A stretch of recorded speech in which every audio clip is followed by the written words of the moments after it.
бахшида ба ҷашни 33-умин солгарди истиқлолияти давлатии ҷумҳурии Тоҷикистон дар толори мақомоти иҷроияи ҳокимияти давлатии ноҳияи Шамсиддини Шоҳини вилояти Хатлон ҷаласаи тантанавии ҷашнӣ бо иштироки намояндагони ҳукумати ҷумҳурии Тоҷикистон, роҳбарияти мақомоти иҷроияи ҳокимияти давлатии ноҳия ва вилояти Хатлон, инчунин кормандони ташкилоту идора, собиқадорон ва дигар меҳмонон баргузор шуд. Зимни сухани шодбошии раиси ноҳияи Шамсиддини Шоҳин Гулзода Зафар Шамсуддин таъкид гардид, ки дар тӯли 33 соли истиқлолияти давлатии ин ноҳияи баландкӯ бо дастгириҳои пайвастаи асосгузори сулҳу ваҳдати миллӣ, пешвои миллат, президенти ҷумҳурии Тоҷикистон муҳтарам Эмомалӣ Раҳмон ободу зебо гардида, дар ин давра дар ҳудуди ноҳия як қатор биноҳои маъмуриву маишӣ қомат афрохта, роҳу пулҳо бунёду аз навсозӣ карда шуданд. таъкид гардид, ки дар соли 1992 иҷрои нақшаи даромади бюҷети маҳаллии ноҳия аз ҳисоби даромадҳои худӣ 33231 сомониро ташкил дода бошад, пас он дар соли 2023 наздики 9 миллион сомонӣ расонида шудааст, ки афзоиши он нисбат ба соли 1992 зиёда аз 200 баробарро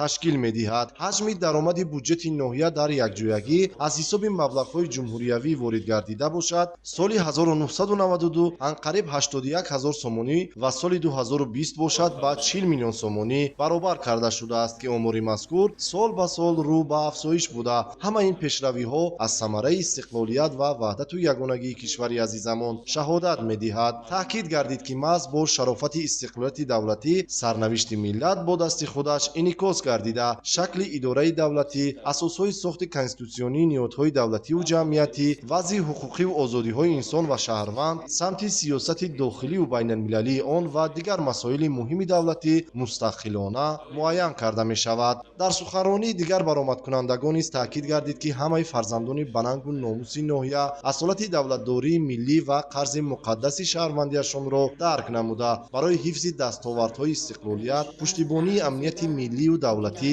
таъмини рушди иқтисодиёт, пойдории сулҳу ваҳдат ва суботи сиёсии ватани азиз нерӯю дониши худро аз пештара дида зиёд сарф хоҳанд кард. дар идомаи чорабинӣ ба як қатор фаъолону собиқадорон, кормандони мақомоти иҷроияи ҳокимияти давлатӣ, соҳаҳои маорифу тандурустӣ, молия ва андоз, сохторҳои қудратӣ ва соҳибкорону ашхоси саховатманди ноҳия, ки дар рушди Тоҷикистони соҳибистиқлол ва ноҳияи Шамсиддини Шоҳин саҳми арзанда доранд, бо мукофотҳои давлатии хизмати шоиста, ифтихорномаҳои президенти ҷумҳурии Тоҷикистон, ҳукумати мамлакат, сипоснома ва ифтихорномаҳои мақомоти иҷроияи ҳокимияти давлатии вилояти Хатлон ва ноҳияи Шамсиддини Шоҳин қадршиносӣ карда шуданд. бо мақсади дастгирӣ аз сиясати иҷтимоии давлату ҳукумати Тоҷикистон ба беш аз 30 нафар кормандону фаъолони ташкилоту идораҳои ноҳиявӣ маблағҳои яквақтаинаи пулӣ ва дигар тӯҳфаҳои хотиравӣ роҳбарияти мақомоти иҷроияи ҳокимияти давлатии ноҳия низ тақдим гардид. маросими тантанавии ҷашни 33-умин солгарди истиқлолияти давлатии ҷумҳурии Тоҷикистон дар ноҳияи Шамсиддини Шоҳин бо тақдими тӯҳфаҳои идона,